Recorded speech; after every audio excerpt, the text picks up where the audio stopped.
Well, welcome again to each and every one of you. My name's Jago.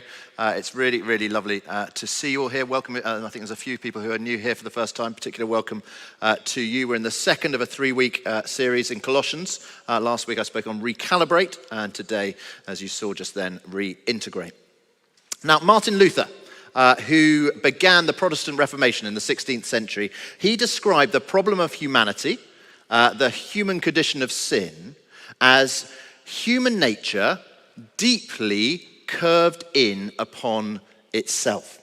So if Jesus told us to love God and love others, this is, if you like, the idea that we naturally turn away from God, we turn away from each other by curving in on ourselves. And that generally happens for sort of one of two reasons. Either because of self-absorption, we're just so focused on my little world and my own selfish desires, so self-absorption, or it happens due to self-protection, our fear and our worry of the big bad world. So we sort of curl up like a little hedgehog to protect ourselves, self-protection. And this curving in on ourselves, it happens for us as individuals, and it happens as sort of in society at large as well. Perhaps the best indicator of that is our phones. With our phones, what do we take photos of? Do we take photos mainly of the world around us? Do we take photos mainly of each other? No. We mainly take photos of ourselves. Even our phones are curved in on ourselves. And whilst the pandemic over the last year, whilst it has given rise to some sort of demonstrations of wonderful acts of service and love to others, I think also it has increased this sense of humanity curved in upon ourselves, and for the same two reasons. Self-absorption. I no longer have to worry so much about my colleagues, my friends, because I don't see them so much, so I can just focus on me, myself, and I. Self-absorption. And again, self-protection, that idea, I just need to hunker down, I just need to survive the pandemic. So for those two reasons, I think it sort of exacerbated this sense of us curving in on ourselves. And yet now we come to this time of things opening up again. This reboot time, hence our sermon series title. From tomorrow, we are allowed to hug. In the newspapers, there's all these articles about who's the first person you're going to hug and that kind of thing. The Wrigley's chewing gum advert has gone viral of people emerge. I don't know if you've seen it. People emerging from their homes out of lockdown to the soundtrack of Celine Dion. It's all coming back to me now to engage in a whole lot of hugging and a whole lot more with a bit of help from your favorite chewing gum. And today, I'm speaking about the need to reintegrate. Not as in Wrigley's chewing gum reintegrate, that's a whole nother talk, I won't do that now. But reintegrating with family, with friends, with the world. Particularly, what does it look like to reintegrate with church? You see, when it comes to church, reintegrating with other Christians, just look for a moment at the two ways that Christians are described in this little passage in Colossians. First of all, the first verse of our reading, verse 12, it says, God's chosen people. That's who we are, God's chosen people. We are a collective group, not sort of isolated individuals. We're God's chosen people. And then verse 15, we're described as members of one body. Different image, but same idea. We are one group, together, members of one body. My 7-year-old, she, for her reading for homework at school this last week, has been reading this book about a shop dummy, a mannequin that sort of comes alive at night. So after all the customers and the shop employees have left for the night, this mannequin suddenly comes alive and it starts running around the shop. And as it runs around the shop through the night, slowly bits of its body start dropping off in different places, so that by the morning there are just lots of bits of body parts lying on the floor of the shop. Now, weird story. A weird story, but actually quite a helpful image of what it's been like for us over this last year during lockdown. We are all members, we're parts of the one body. But the last year, as it were, we have been scattered around on the shop floor, as it were, different body parts, unconnected to each other, isolated, and now it's time for us to reintegrate all the different parts of the one body. And yet, when it comes to church, actually when it comes to most of life too, there are two forces that are tempting us not to reintegrate. The same two forces that cause us to curve in on ourselves in the first place. So self-absorption Self-absorption, we've got used to the fact that we're just focusing in on ourselves, just doing what we want, being the ultimate consumer of church services, when we want, where we want, what we want. Personal preference has become king with church as in the rest of life. I just do what I want. But also that self-protection force too. FOMO, fear of missing out, has been replaced by FOG, fear of joining in. Fear of joining in for all sorts of underlying reasons, underlying fears, whether it's the COVID fear or the fear of being challenged too much at church or the fear of people not noticing us at church or whatever else it might be. The self-protection force stops some of us reintegrating. And today, what I want to try and do is to try and answer what and why. What and why? What does reintegration look like in the church context in this post-pandemic world? And then, more importantly, why should we reintegrate? So firstly, what? What does reintegrating look like? 2 C's. Here's the first one: commit. Commit. Each one of us needs to commit to one local church to be a part of. Paul's writing to these Christians in Colossae. He's saying you're members of one body, one local church there in Colossae.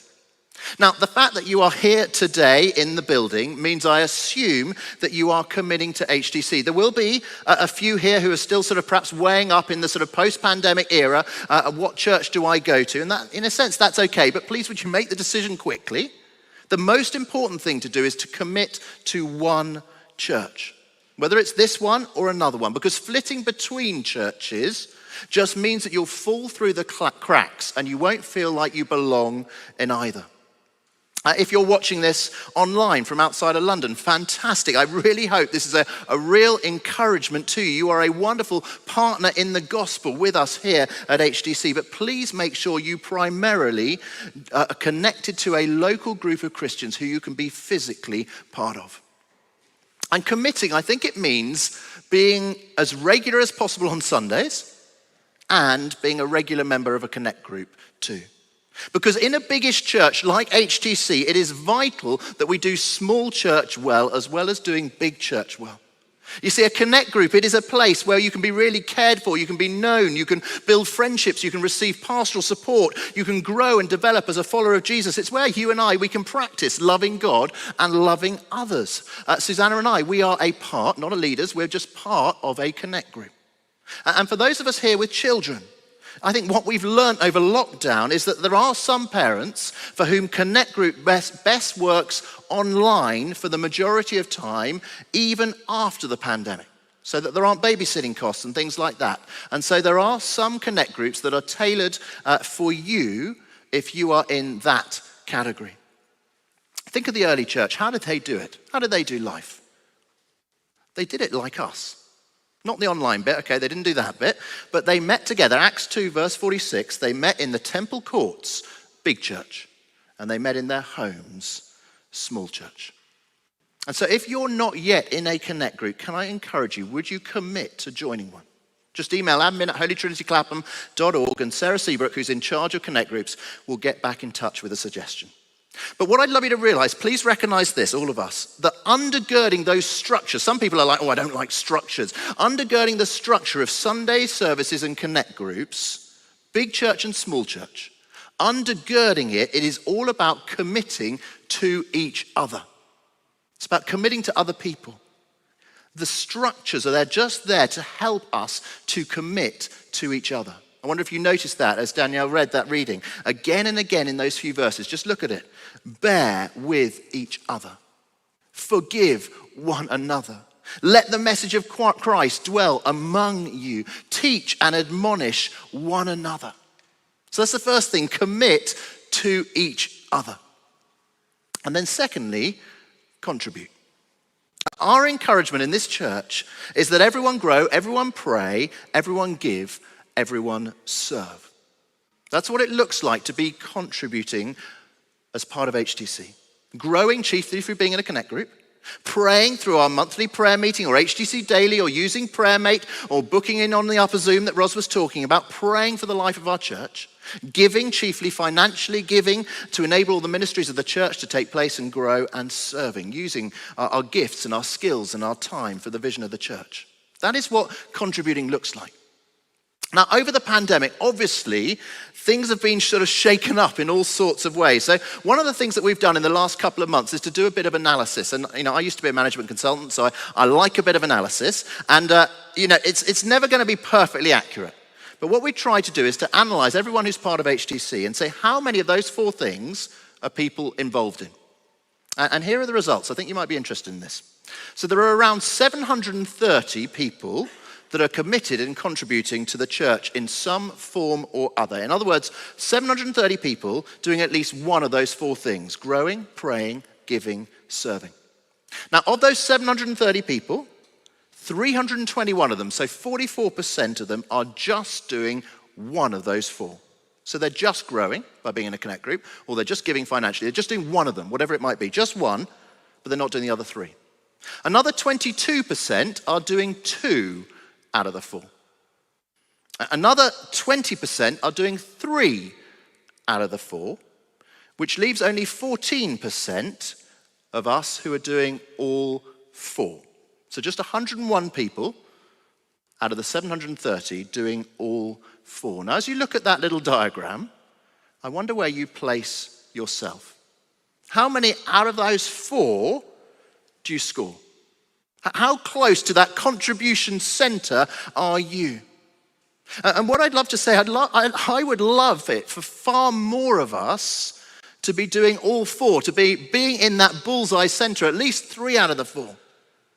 And the reason why there aren't more people, a higher percentage doing 4 out of 4 or 3 out of 4, largely at the moment is the pandemic. Because the fact is there's been reduced opportunity to serve specifically in church ministries over the last year. So it hasn't been, this last year, it hasn't been everyone served, because that hasn't been possible. But now we are opening up again. That can change. So where you may have felt a consumer of the church over the last year, again, you can be a contributor. And to aid that, what we've done is we've put a join a team page on the website. It just lists 4 or 5 different areas of church life where there's now a real need for more people to contribute. And just as I speak, you can see it there. There's morning service hosting. Can you help hosting in this service? There's being part of the kids team. There's being part of the youth team. There's being part of worship and production teams. Those are the areas at the moment. There'll be other areas in due course. But those are the areas at the moment where there is a particular need, where it would be wonderful if you could help serve. So can I encourage you, if you think you're able, as part of being members of the one body at HTC, then if you could, would you fill in one of those particular forms today of where you would like to serve? Someone said to me this week, they said during the pandemic, lots of doctors and nurses came out of retirement and went back to work. But now we're coming out of the pandemic, it feels like lots of Christians need to come out of retirement and get back to work. And that may be a challenge to some of us here or online today. So that, if you like, is the what. That's the what of reintegrating. Commit and contribute. But actually, far more important for us to hold on to today is not so much the what, but the why. Why reintegrate? Me just telling you, please commit, please contribute, that in itself, it's not really a great motivation, is it? So why should we reintegrate as church? 3 reasons. Number 1, reintegrate to feel Jesus' love. And you might think so far from what I've said that it's sort of reintegrating as a body of believers, it's a duty rather than a delight. Now, far from it. We live in a country where a pre-pandemic survey found that over half of the adults in this country, over half of them, fear that no one will notice for a long time if suddenly they disappeared. Over half of us. Now, since that survey, we have had a year when we were in lockdown, and so lots more of us, we will have felt lonely and like we did disappear for a long time. And faced with that loneliness and these fears, we as humans, we deeply desire community because we desire to be loved. All of us do. And all communities, any community, you think of any community at all of them, they partly exist because they're about us being interconnected with each other to experience relationship, to experience love. You know, you saw that with the Leicester City fans at the FA Cup final yesterday, didn't you? But here's where the church is unique. Verse 12 again. Therefore, as God's chosen people, holy and dearly loved. That is who we are. That is our status in Christ. Even before we do anything, even before we gather as a community, we are God's chosen people. We are holy. We are dearly loved. And every human being on this planet, we are all wired to flourish when we feel loved. And that is going to happen best. We're going to flourish best when we know the perfect, unconditional love God has for us seen in Jesus. But how do you experience that love? How do you experience that love of God? If you like, how does the love of God, how does it put roots down in your soul? How does it put roots down in my soul? Well, a significant answer to that question is in the Christian community, in the church. Because here, as we gather, love comes to us in words. As we hear part of the ultimate story of love read and then explained to us corporately. Verse 16, let the message of Christ dwell in you richly. Here, love comes via something that we can taste and feel as we share bread and wine, that reminder of the supreme act of love on the cross. We've been missing that means of experiencing God's love for over a year, but we can experience it again today. Here, love comes in the form of a song. God doesn't need us to worship him, but we need to worship him. Because as we sing, we remind ourselves, we remind each other of God's love for us. That verse says that through psalms and hymns and songs from the Spirit, singing to God with gratitude in our hearts. It's why next week we're so looking forward to singing again on Pentecost Sunday. You see, us human beings, we're so easily curved in on ourselves, so easily through self-absorption, self-protection. But to use an illustration of Graham Tomlin, the Bishop of Kensington, we are like a flower.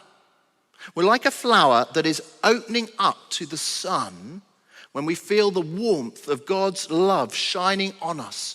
And we feel that most through being in the community of the church. We slowly open up like that flower. So why reintegrate as a church? So you can feel God's love for you. Second reason why to reintegrate as a church. It's for you and I to be Jesus Christ to other people. For us to be Jesus to others. I wonder if you noticed again and again in these few verses, what we receive vertically from Jesus is what we are to then show horizontally to each other. Just look at it. Jesus' love. First of all, Jesus' love. Verse 12, we're told we're dearly loved by Jesus. So, verse 14, we are to put on love for others. Jesus' forgiveness. Verse 13, forgive, he says, to others as the Lord has forgiven you. Jesus' peace. Verse 15, let the peace of Christ dwell in your hearts, since as members of one body you are called to peace. That's peace with each other. Jesus' words even. Verse 16, let the message of Christ dwell amongst you richly, as you then teach and admonish one another. Every time, what we receive vertically from Jesus, love, peace, forgiveness, his words, every time what we receive from Jesus vertically is what we're then to show to one another. Last Wednesday, it was our annual meeting. And it was such an encouraging meeting. Those of you who are here, I hope you found it like that. And during the course of the annual meeting, I interviewed 7 people, I think it was. And the overriding theme from every single one of them was how people had felt the love of Jesus for them through the love of others that they had met at HTC. So why do we reintegrate? Why do we reintegrate as a church? To feel Jesus' love for us, to be Jesus Christ to others, and then finally, we reintegrate to transform the world. The world, it is full of all sorts of difficulty and evil and challenges and pain, much caused by people and society being curved in on ourselves. And the solution to that, well, the solution's us. The solution is us, Christians. And now look around at each one of us. Look at us as a group. We don't look that special, do we? And if you thought we did, think again, please. I mean, we're all right, but we don't look that special, do we? There's nothing particularly special about us as you look at us. But what is going on as you and I, as we're meeting together like this, it is deeply, deeply radical. Because we are saying that there's another way to live. A way that most powerfully changes the world. And it's a strange list to sort of try and change the world with. We're told of compassion and kindness and humility and gentleness and patience. It doesn't sound sort of particularly gung-ho, we're going to change the world with that, does it? But as we live like this, slowly, sometimes even suddenly, the world around us is transformed. As we, God's chosen people, as we start letting ourselves be renewed by Jesus, as we start opening out from being curved in on ourselves, as we start resisting those desires of self-absorption and self-protection, instead as we start loving God and loving others, so transformation comes as we live distinct from this world. And if you look at the final verse of our reading, it's quite surprising actually. Because suddenly, having been so focused on the church community, this Christian community, suddenly the last verse in the reading, it suddenly broadens out. It broadens out so much. Look at verse 17. It says, and whatever you do, whether in word or deed, do it all in the name of the Lord Jesus, giving thanks to God the Father through him. And that phrase, do it all in the name of the Lord Jesus, it carries with it the idea that we act as the Lord Jesus' representatives here on earth in whatever we do. Think of what John Newton, the writer of Amazing Grace, famously said to William Wilberforce about him being an MP as well as a member of this church. He said to Wilberforce, he said, you are not only a representative of Yorkshire as MP, you have the far greater honour of being a representative for the Lord in a place where many know him not. You see, whether you're here and you're an MP or whatever you do, if you are in Jesus Christ, if you're part of God's chosen people, if you are a member of the one body, you are playing your part in transforming this world. The church leader John Piper has written this. He said, William Wilberforce is proof that a man, or indeed a woman, can change his times, though he cannot do it alone. You and I, we need to reintegrate with each other because we can't transform the world alone. But together, as God's chosen people, as members of one body, well, we just might.